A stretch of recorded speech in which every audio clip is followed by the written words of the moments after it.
Hello everyone. Welcome back to Guide Pro. If your Android phone navigation feels confusing or different, this video will help you. Many users accidentally change navigation settings and do not know how to switch back.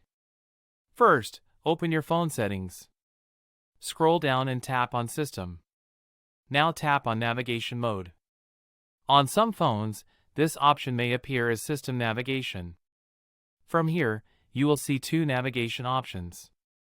Select Gesture Navigation if you want to use swipe controls. Swipe up from the bottom to go to the home screen. Swipe up and hold to see recent apps. Swipe from the left or right edge to go back. If you prefer buttons, select 3-button navigation.